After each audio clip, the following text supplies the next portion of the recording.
আসলে কেউ তারা জানে যে জীবনের প্রশিক্ষণ মানে ভালো প্রশিক্ষণ, কিন্তু ওনার ক্লাসটা তো উনি তো নিতে পারলেন না। উনি অবশ্য ছাগল পালন বিষয়ে বলতো না, উনি বলতো হলো গা আপনার জীবন দক্ষতা বাড়ানোর জন্য, যে মানুষের আইন শৃঙ্খলা সম্পর্কে বলতো।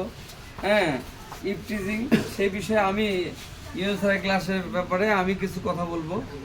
সাজেদ ওই স্যারের কথাটা মিস গেছে। সেটা হচ্ছে যে আমাদের জীবনকে উন্নত করার জন্যে দুইটা জিনিস প্রয়োজন, দক্ষতার প্রয়োজন। সেই দক্ষতা একবার দুই ভাবে প্রয়োজন, দুই ভাগে ভাগ করা। একটা হচ্ছে জীবন দক্ষতা, একটা হচ্ছে কর্ম দক্ষতা। আমরা যে ছাগল পালন করতেছি, গরু পালন করতেছি, হাঁস মুরগি পালন, মৎস্য চাষ, এটা হচ্ছে আমাদের কর্ম দক্ষতা বাড়ানোর জন্য আমরা চেষ্টা করতেছি।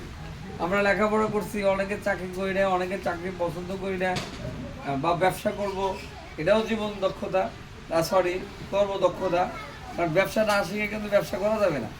যেমন আমার রিটায়ারমেন্টের বয়স কাছাকাছি চলে আসছে, আমি কিন্তু ভাবনা শুরু করছি যে আমি যে মারা যাইতে বেঁচে গেলাম, আর যদি মারা না যাই তাহলে তো জীবন জীবিকার জন্য হালাল উপায়ে আমাকে কোনো না কোনো ব্যবসা কাজ করতে হবে। হয়তো টাকা পাবো, টাকাটা যদি আমি ব্যাংকে রেখে খাই, প্রায় আমি এরকম নিয়ে দুশ্চিন্তায় আছি। সারা জীবন ভালো চাকরি করার পরে যদি লাস্টে এনে আমি ওই টাকা, যে পরিমাণ টাকা পাবো যদি ব্যাংকে রাখি, ওর থেকে যে লাভ পাওয়া যাবে আমার বেতনের চেয়ে বেশি হবে।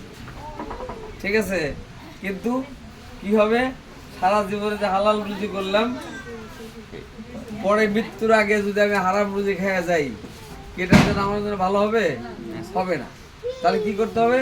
হালাল করতে হলে ব্যবসা করতে হবে, তাই না? শ্রম ঘাম দিয়ে সঠিক উপায়ে এটাকে কি বিনিয়োগ করে এখান থেকে প্রফিট আর্ন করা যায়। দেখা যাবে যে আমার বয়স হয়তো সেই পরিমাণ শ্রম দেওয়ার সুযোগ থাকবে না, মেধা হয়তো দেওয়ার সুযোগ থাকবে, শ্রম দেওয়ার সুযোগ থাকবে না। হ্যাঁ, তো এসব নিয়ে তো টেনশন হয়।